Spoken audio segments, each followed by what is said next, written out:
ကိုကြီးတော့ဖရတဲ့အမကြီးတော့မိရဒီနာမည်လေးနှစ်ခုဟာ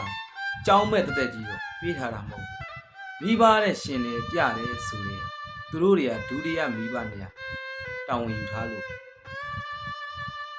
သိကြတာတစ်ခုကိုကျွန်တော်ပြောပြအကိုရီမတွေရဲ့ခန္ဓာကိုယ်ပေါ်ကျွန်တော်တို့ညီတွေညီမတွေရတာသေးပေါက်ခဲ့ဘူးချီးရုပ်ခဲ့ဘူးအကိုရီမတွေရဲ့ပကုံးထက်မှာကျွန်တော်တို့တွေကိုသူချော့သိပ်ခဲ့ဘူးကျွန်တော်တို့ညီတွေညီမတွေရဲ့ဝေယဝိစာကိုအဲ့ဒီကိုရီမတွေရပဲဆဆရဲ့စေကြောပေးခဲ့ဂယုစိုက်ပေးခဲ့ဒါကိုတော့မေ့ထားလို့မရဘူးနော်တချို့တော့ညီတွေညီမတွေအကိုရီမတွေလည်းမခေါ်ကြဘူးစကားမပြောကြဘူးဘာအကြောင်းအရာလဲဘာဒိတ်ပဲလဲဆိုကျွန်တော်လည်းသိကြတယ်မှားကြီးတော့မှားနေတယ်ဘာဖြစ်လို့လဲဆိုတော့တကယ်တော့မောင်နှမဆိုတာဖះကပေးတယ်ဘာလဲမှတန်ဖို့ဖြတ်လို့မရတယ်စုလက်တစ်ခုပဲ